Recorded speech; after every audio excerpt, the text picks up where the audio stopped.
of all, I want to welcome everyone to the Buffalo Soldier podcast. The date is September 12th, 2020.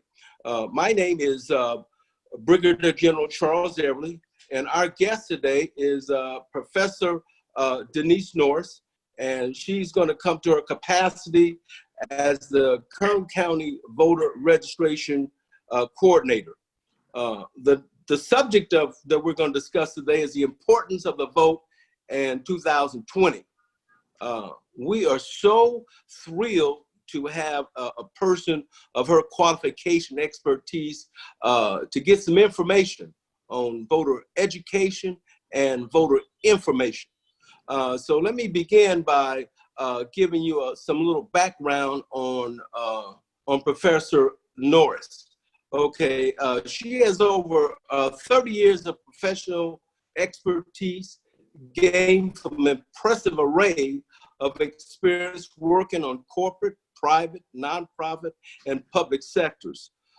Professor Norris is currently a lecturer at Cal State at Bakersfield College. A California native, she earned her master's degree in organizational leadership at the Robert Morris University, Pennsylvania. She also holds a bachelor's degree in communication from San Francisco State University. Ms. Norris understands hard work. As an entrepreneur for 15 years, Mrs. Norris has served successfully as the president and CEO of Corporate Partners, a full-service advertising, media buying, production, publicity, promotion, and event planning agency. Ms. Norris has officially launched a Corporate Planners, a subsidiary of a non-profit corporation, inspired to go higher and designed to create and give back to the community with educational and enlightening, empowerment, and training programs. It is indeed a pleasure to welcome her to our podcast. And I will begin. Our format is that we've formulated some questions that people are interested in, and we're going to just go right down the list. Welcome, Mrs. Norris. How are you? I'm blessed, highly favored, thankful, and honored to be a part of this Zoom podcast today. So thank you very much. All right. My first question to you, ma'am, is what is your role as the Kern County Voter Registration Coordinator? Okay, so I'm a member of the Kern County Democratic Central Committee, first of all. And my role is the Kern County or KCDCC, it's a long acronym there, African American Election Coordinator. And what my job specifically is to do is educate, enlighten, empower, and excite the community on the necessary objective to get registered, number one, and then get out the vote, which is DOTV. But as I state to everyone, you can't get out the vote until you are registered. So my job is to make that information available, clear, and excite people to take that initiative to register to vote. Outstanding. My second question to you is explain to us why is it so important for the citizens to vote in Kern County and the United States? Okay, first of all, if you have an interest to, or any concerns to make a difference, our history is rich on the drive that women have taken to be a difference in our society, for African Americans and people as a whole. There are people who have died for the right to vote. There are people who have lost, been put in jail for the right to vote. So it's important to become a part of the process. You can't complain unless you've taken an initiative to make a difference, to be a part of the process. And voting is one of the first rights to be a part of the process and to make a difference. Be the change that you want to do, and start that with registering to vote. It's a great answer. Okay, my next question is, I'm going to put my glasses on because when you get over 18, you need glasses, okay? So the next one is that what are the different ways that an eligible person can vote in the 2020 election? Okay, that's a great question, especially now with the pandemic going on. It's very important to know that you have options. Okay, and so in March, Governor Newsom, because of the pandemic, made a order that every registered voter in the state of California will automatically receive a voter's registration mail-in ballot. Okay, mail-in ballot. So one of the first things you can do around that October 5th deadline, you should receive a mail-in ballot. All right. Some of us are familiar with sample ballots. Well, in addition to the sample ballot, you're going to get a mail-in ballot, which is the real deal. And that, as I stated, that will come around the October 5th deadline. That we have a acronym that we say SSS. Read it first of all, but sign it, fill it, and then send it. SSS. Sign it, fill it, and then send it. And what you might want to do, as soon as you get that ballot around October 5th, you should be receiving that in the mail. Put that on top of your refrigerator. Put it on a magnet. Put it in a place that you will remember that. And then immediately, at your earliest convenience, get that in. Don't wait till the 19th, but take a moment, read it, sign it, seal it, and then send it. And you don't need a stamp to do that. It's postage free. That is one way. Then, of course, you have your voters' registration sites.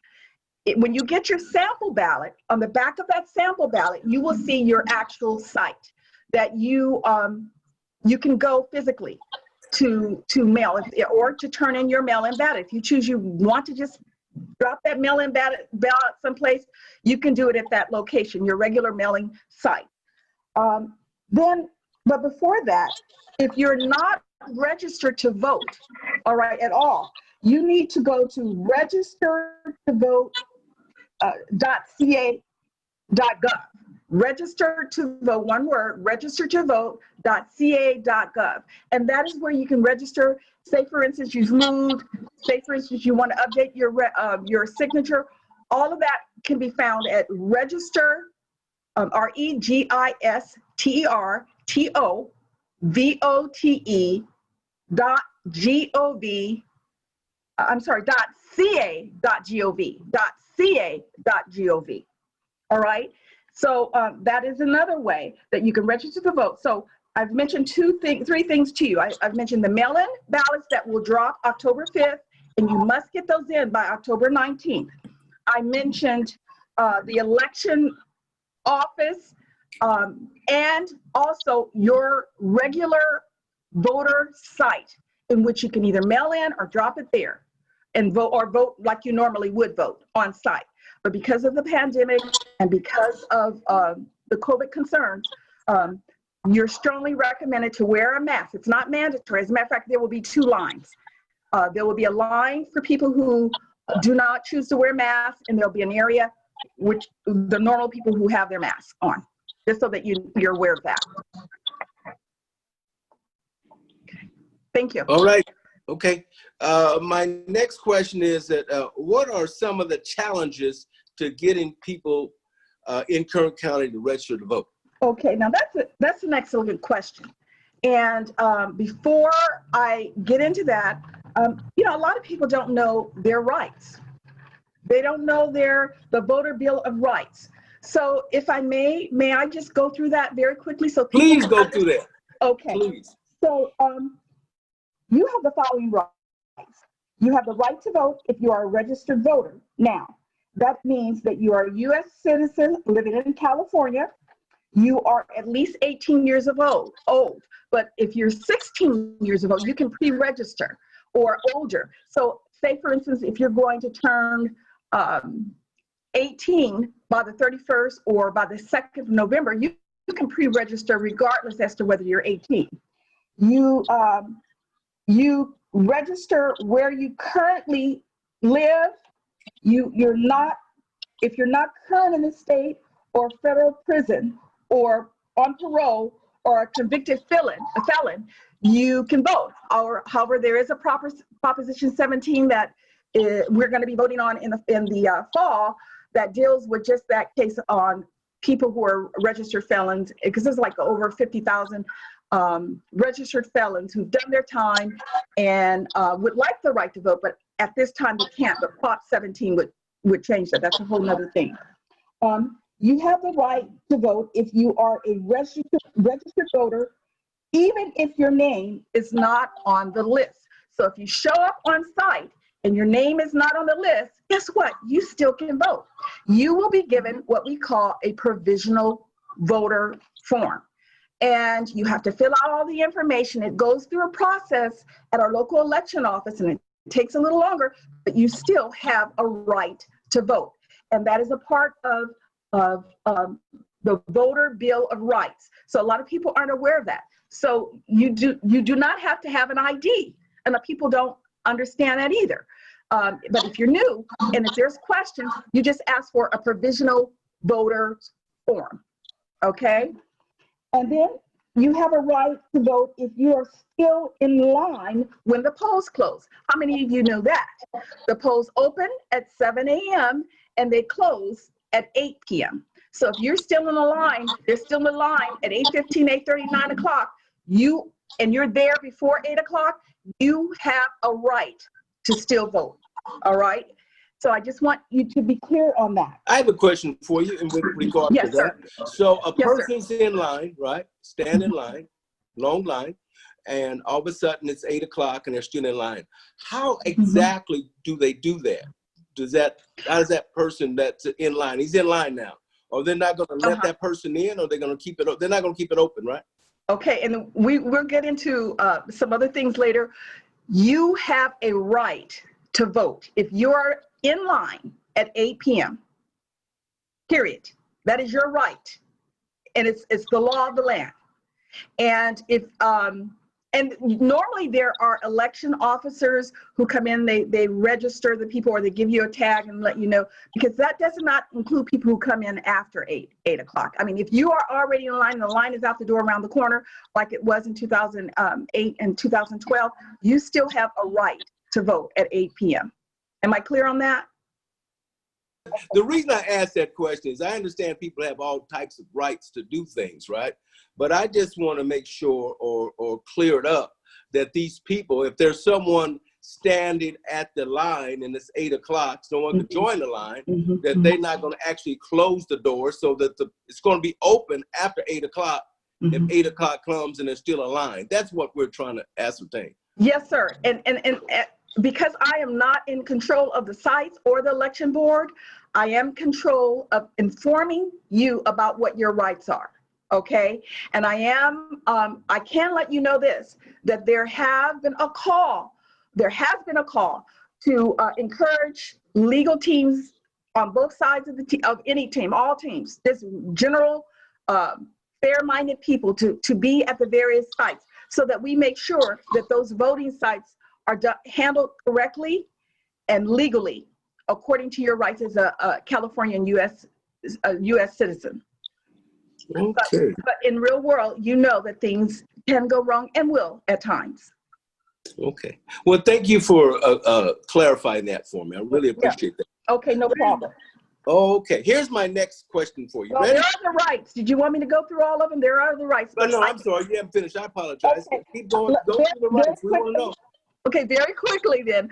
No problem. Questions. You have a right to cast a secret ballot. You have a right to get a new ballot if you make a mistake. You ask an election official at a polling place for a new ballot. That's who you ask, not the person voting to the right or the left of you. You have a right to exchange your vote by mail ballot for a regular on-site ballot. You have a right for that. Ask the official. Voting voting to exchange vote. You may be given a provisional ballot. All right. So just so that you know that you may be given that. Don't feel bad about that because they will be counted. You have a right to get help casting your ballot. That is not from someone who's running for office. That is not from a labor union person, but an official election site person. You have a right to get help with that. You have a right to drop off your completed vote by mail ballot at any polling place, any polling site. It doesn't have to be yours. You can still drop it off, and especially with the election office, you can downtown on Truxton. You have a right to get election materials in a language other than English. We have a very diverse Bakersfield, Spanish speakers, Indian speakers, Asian speakers, whatever your language is, you have a right to request that a ballot in that other language. The right to ask questions to election officials about the election procedures. You have a right. You can call down to your election office right now and ask questions. That very question about being in line, and maybe they'll explain to you in more detail what they have in place. All right. I'm not a representative of the election office. All right. But if you want more details about what are your rights, if you're standing in line and the door is closed, who's going to be there to clarify that and to make sure that my vote is not suppressed? You have a right to report any illegal or fraudulent action that you think is taking place. That's your right as a voter. All right. So those are just some basic things that I felt that it would be advantageous for your viewers to see and to hear. Okay. Questions? All right. You ready? Next question. Okay. Are there any potential hindrances that voters may have on November the 3rd? And if so, can they be overcome? There are. I talked to you about voter disenfranchisement. I talked to you about possibility of long lines, being that there'll be two separate types of lines: people who wear masks and people who don't wear masks, who choose not to wear masks. Because although we are recommending, or the election board is recommending, office is recommending that you wear masks, some people choose not to wear them, and that's their decision.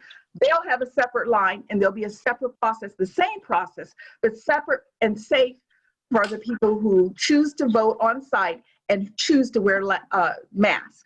There'll be some issues with people saying, well, I don't have ID, and not knowing if they can still vote. And I'm telling you, that is your right, without ID, to fill out a provisional voter's form to vote. That is your right. There'll be issues with people not understanding, well, what about this provisional voters? I don't understand, and you have a right to ask questions, just as several of you have already, and officials will explain. Now, you may not want to ask the person voting next to you, all right, because they may not know as much as you, and they may tell you something incorrectly. So the officials will have they'll have name tags. I served as an official for many years during college and after college.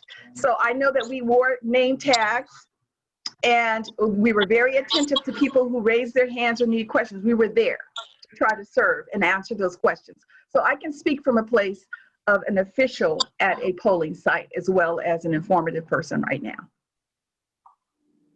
Okay. Another question for you. Okay. Does a person have to show driver's license or ID before voting? Okay. So I touched, it's your right. You don't have to, but to make things go smoothly, if you have ID, whatever kind of ID, school ID, California ID, driver's license, whatever you have, it does make things go smoothly, but it's your right to vote without an ID. Okay, thank you. And then kind of the same question: will they be at the voting precincts? Will they be monitored by county officials? According to everything I've read, oh, absolutely. The election office, and I can speak from experience too, there's always county officials there. There's plenty of, we have people at the door, we have people greeting you, we have people directing you, we have people behind the tables checking you in, we have people, the next section handing you a ballot. We have people, if you raise your hand, they'll walk over to you. So everyone within the election voting site has a job to do. And we take pride in it that day because we want your process to vote, your right to vote, to be as smooth as possible. We want to get you through because the lines are going to be, especially for a national president's election. We want that to go smoothly. And I have one final question for you. And this is a good question, okay? What do you say to the young people or first-time voters who may feel indifferent about voting in the local and national elections? Okay. The main thing I say, and I say this to my students, and I try to be as objective as possible, regardless as to what your political affiliation is, get registered. All right? Get registered and then wait for the get out the vote process to be educated. Because we can't encourage you to get out the vote if you're not registered. A lot of people mix those two things. You got to register first, then you get out to vote. All right. And if you have any concern whatsoever, any concern, whatever it is, the first thing to do is not to complain about it, but to be about it. I repeat, not to complain about it, but to be about it. And one of the first very elementary steps is to get registered. All right. Read everything you can. Use your social media. I see things on Snapchat, Instagram. Read what it says. Okay. Don't just look for the latest and the greatest in the moves, the dance moves and music. I mean, I like all that too. But it's important for you to be savvy about everything that's going around you because you never know when it's going to directly affect you or a loved one. And so the first thing you need to do is to get registered to vote and then get educated about voting. Don't complain about it. Be about it. You have a choice. You have a choice. You're either a part of the problem or you're a part of the solution. You're either a part of the problem or you're a part of the solution. The choice is yours. Get registered to vote and then vote. Professor Norris, thank you so very much for spending the afternoon with me and the Buffalo Soldiers and enlighten all of us about voting. Because, you know, that's one of the things that we do as Buffalo Soldiers. We're involved in our community and we want things to get better and go better and be better. But there's an expression that if you're not at the table, you're on the menu. That's right. And so we need to be at the table and be able to influence those things that affect all of us. And I can't tell you how pleased I am to meet you, first of all. Good, thank you. And to be on and be involved in supporting us in our effort to get out the vote and enlighten people. And thank you for your time. Thank you. You have a great afternoon. Okay. Bye, everyone. Thank you so much. Register to vote. General Evelyn? www.vote. Okay. All the Buffalo Soldiers who have been listening, they are there. They are unmuted at this point. Do you have any last minute questions or anything that you would like to say to Dr. Norris? Well, Denise, I'd just like to say a fabulous job, wonderful job, excellent job. Oh, praise God. Thank you. I'm glad that we had you on and praise God. Thank you. Given a wealth of information, not only to us, but to the community. Good. And again, thank you so much. And Can I give just 3 websites for your viewers so that they can refer to a lot of the things that I've shared with them? May I give those websites to you? Yes, go ahead. Okay. First, there's a video about the whole mailing in ballot process. You can get that at kernvote.com, KERNVOTE.com. Okay. General information about polling sites, anything that you need to know in general, you can get that at www.vote.ca.gov. Okay, of course, you can always get a wealth of information at whenweallvote.org. Whenweallvote.org. That's WhenWeAllVote.org. ALLVOTE.org. And then to track your vote, your mail-in ballot, you can actually track your mail-in ballot. And you can do that again at kernvote.com. So for people who have a concern about mailing in their ballots, go to kernvote.com and you can actually track your vote. I'm glad you mentioned that because I got an email to sign up for that, and I have signed up for it. So Good, when I good, mail mine, I will be checking back and forth to make sure it got counted. good, sir. Yeah. Great, great. Yeah. Thank Lieutenant you. Renfro? Lieutenant Renfro, do you have anything? I have just one question, and it may be that I didn't hear you as well as I should, Okay. but for people who need to register, where do they go to register? Okay, not a problem. They can go to vote.ca.gov Okay, or registertovote.org. And you can also do it at, there's so many different sites that you can do that. You can also go to whenweallvote.org. okay. Let me see. Okay. Thank you. Thank Thank you. Thank you.